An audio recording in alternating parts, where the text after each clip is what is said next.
It was just another ordinary afternoon, or so I thought. I had the house to myself, enjoying a little peace and quiet while my son was out hanging with his friends. Little did I know, this was about to turn into one of the most unexpected and surreal moments of my life. I didn't expect anything out of the ordinary to happen, but that's the thing about surprises, right? They always come when you least expect them. It all started when my son's friend, Jake, dropped by. He's one of those kids who's always been respectful, friendly, and really well-mannered. In fact, I hadn't seen him much around lately, so when he knocked on the door that afternoon, I was a little taken aback, but figured he just needed something from my son. But what he did next completely blew me away. I invited him inside, thinking we'd chat for a minute, and then he'd leave. But Jake seemed different this time. There was a certain energy about him, a sense of urgency in his movements. It wasn't like him to hang around for long, so I was curious, but didn't press him. As we spoke, he began doing something in the background, something I couldn't quite figure out. It wasn't until I turned around that I realized what was going on. What Jake did next, though, left me speechless. I never imagined he was capable of pulling off such a thing. It was both impressive and a little unsettling, and I had no idea how to react at first. I just stood there, unsure of what to say or do. How was I supposed to respond to something like that? But the real shock came when I found out why he had done it. There was an even deeper reason behind his actions that I wasn't expecting at all. It made me question everything I thought I knew about Jake, and even more so, it made me reflect on my own perceptions of the people around me. This wasn't just a friendly visit anymore. So, what happened next? What was Jake up to? You won't believe the twist that's coming, and trust me, you'll want to hear the rest of this crazy story. Stay tuned. I stood there for a moment, still processing what had just unfolded. Jake was moving around the house with an odd kind of focus, completely different from the usual laid-back attitude he normally had. He wasn't just idly passing time like any other teen would when they stopped by for a chat. No, he had something in mind. I could feel my curiosity growing stronger with every step he took. My mind was racing, trying to make sense of his behavior, but nothing seemed to add up. Why was he acting so strange? And what on earth was he doing in my kitchen? I decided to take a step back and watch him more closely. As I observed him, I couldn't help but think about how long I had known Jake. He'd been friends with my son for a few years now, and they were thick as thieves. He was always the one who seemed to have everything together, never causing any trouble. But today? Today felt different. He was working on something, his hands moving with deliberate purpose, like he was on a mission. I tried to give him some space, not wanting to seem like I was prying, but my mind couldn't let go of the nagging feeling that something was off. He wasn't acting like the carefree teenager I was used to seeing around. There was a seriousness about him, like he was deep in thought or solving some kind of problem that I couldn't even begin to understand. I figured maybe he was just helping himself to a snack or fiddling with something he found around the house. But then I saw it. The object he had been fiddling with wasn't just a random kitchen gadget or some tool from the garage. It was my old camera. My mind immediately jumped to 1,000 questions. Why was he touching my camera? He had never shown any interest in photography before, and yet here he was, adjusting the settings like he knew exactly what he was doing. I tried to ask him what he was up to, but before I could get the words out, he just smiled and said he was fixing something. It seemed like an odd explanation, but I let it slide, figuring he might just be doing me a favor. Little did I know, that smile wasn't just a friendly gesture. It was hiding something bigger, something I wouldn't fully understand until much later. Jake left shortly after, but my mind was buzzing with questions. What was he really doing with that camera? What did he mean by fixing something? And why did he seem so determined to keep whatever he was up to a secret? Something told me this wasn't the last I'd hear of this. The next few days felt strangely quiet. Jake didn't come around much after that afternoon, and my son didn't mention anything about him either. At first, I brushed it off as just another normal ebb and flow of their friendship, but something about it nagged at me. The more I thought about it, the more uneasy I became.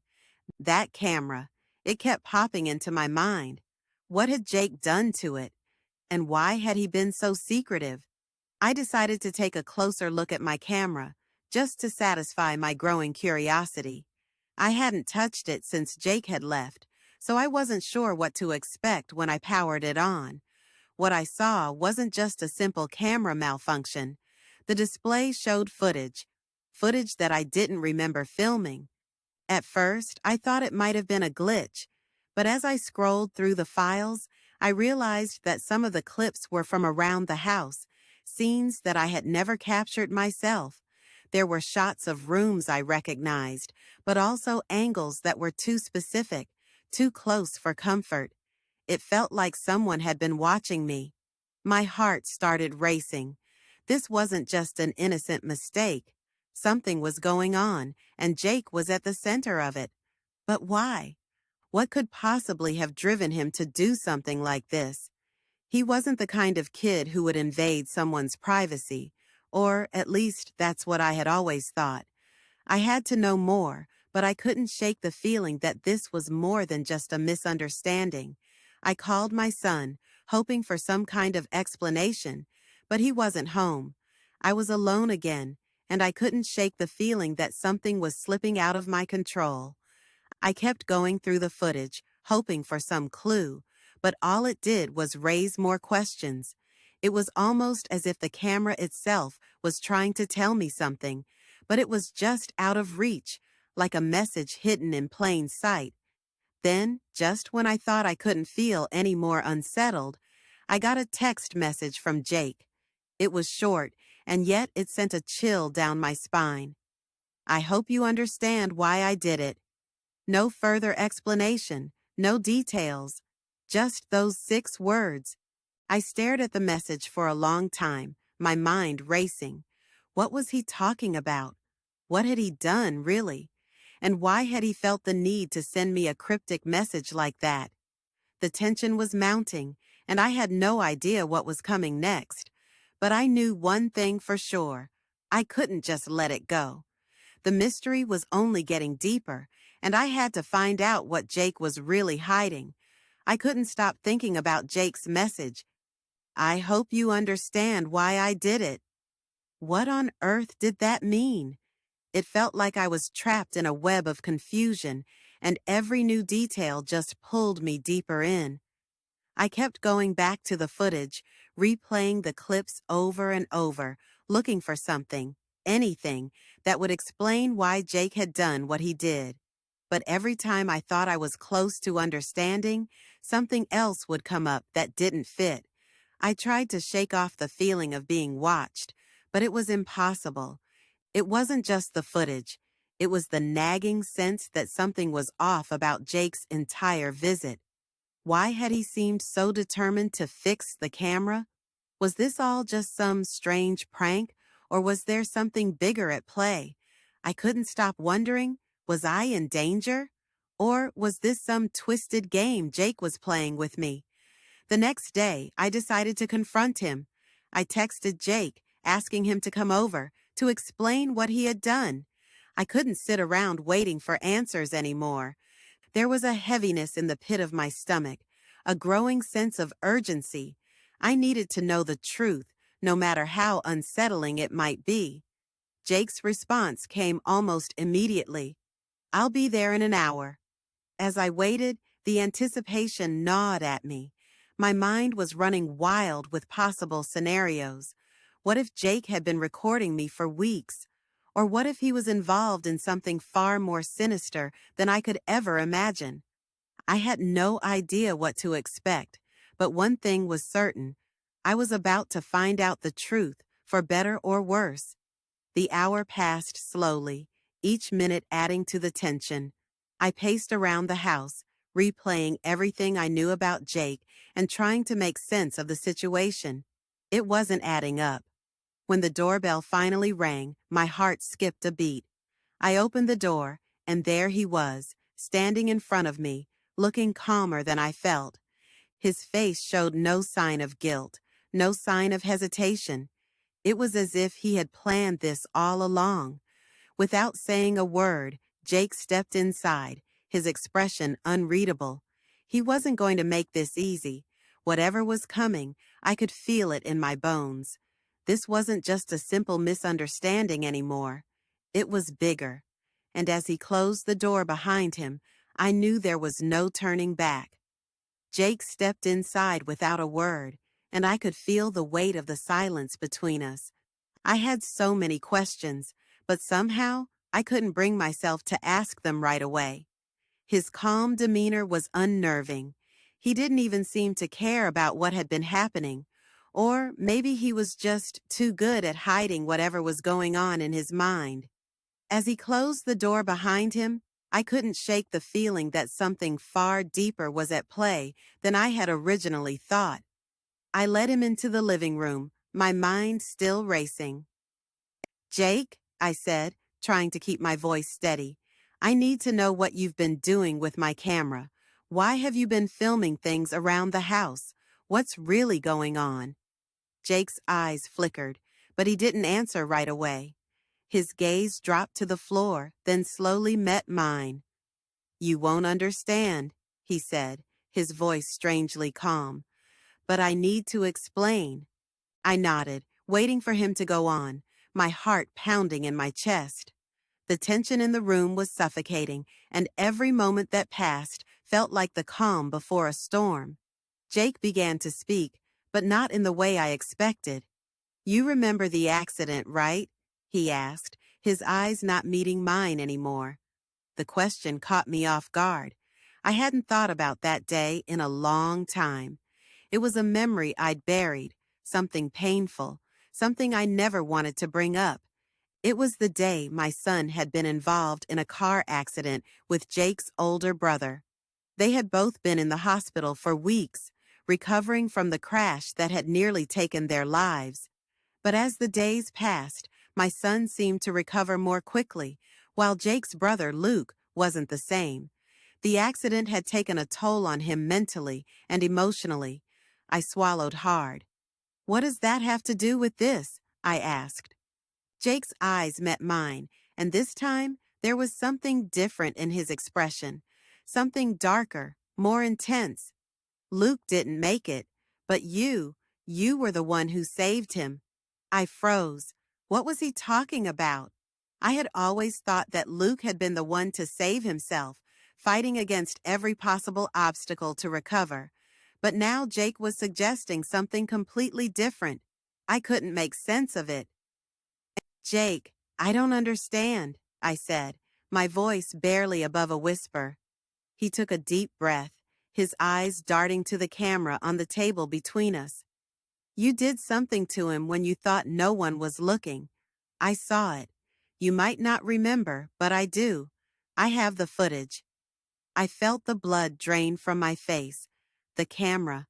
All this time, it hadn't been about me being watched. It had been about something I had done without even realizing it. Something that might have had life or death consequences. Jake continued, his voice thick with emotion. "I had to make sure you knew what happened. I had to show you the truth." I opened my mouth to speak, but no words came out. My mind was spinning. What truth was he talking about? What had I done to Luke? The camera footage, those hidden moments, suddenly felt like more than just recordings. They were pieces of a puzzle I wasn't sure I wanted to solve. Then Jake dropped the bombshell. "My brother, Luke, he's alive, but you're the one who kept him alive. And now I need you to fix it, before it's too late." My entire world tilted, and for the first time, I felt a cold, suffocating sense of dread. I stared at Jake, trying to process what he had just said. Luke, alive? And I had somehow been involved in keeping him alive?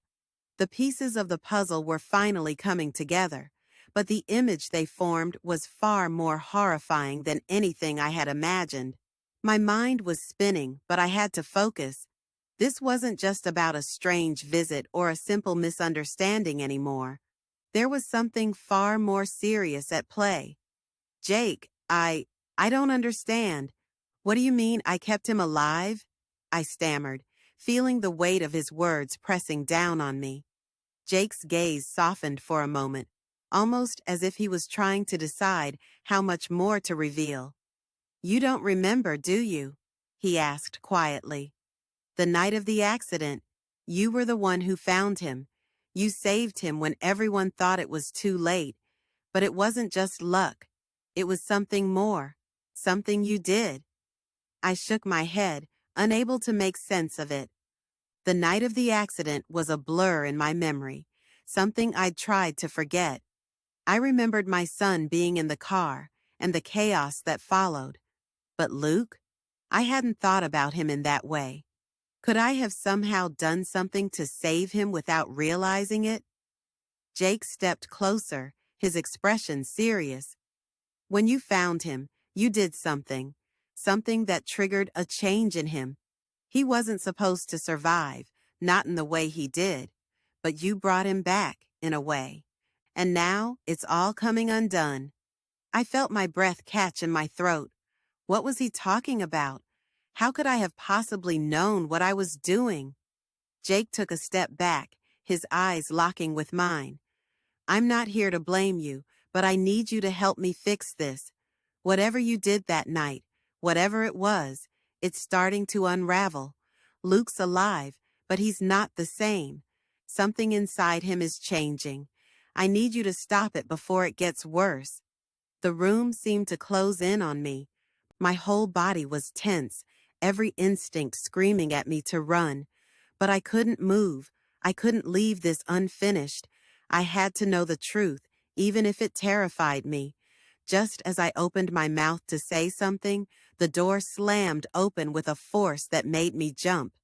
I turned around, expecting to see my son, but it wasn't him. Standing there, his eyes dark and wild, was Luke. But he wasn't the same person I remembered. His presence was overwhelming, almost otherworldly. His eyes were wide, unblinking, filled with something dangerous. You can't fix this, he said, his voice unnaturally calm, sending chills down my spine. I'm not the person you knew anymore, and neither are you. I froze, feeling my heart race as the true weight of the situation hit me. The nightmare was far from over. I stood frozen, staring at Luke, unable to process what was happening. He wasn't the same. His eyes, once warm and familiar, were now cold, distant, filled with something I couldn't quite place. The air felt thick, charged with an energy that made the hair on the back of my neck stand up. I opened my mouth to speak, but no words came out. Jake stepped forward, his voice shaking as he called out to his brother. Luke, it's okay. You need to stop. This isn't you. But Luke didn't respond. Instead, he stepped further into the room, his eyes never leaving me. You thought you could save me, didn't you? But it's too late. You're all too late. His voice was eerie, hollow, as if it came from somewhere deep inside him that wasn't entirely human. My mind raced, trying to make sense of the situation, but everything was spiraling out of control. This wasn't just about a strange visit or an unexpected camera. It was about something much darker than I had ever imagined.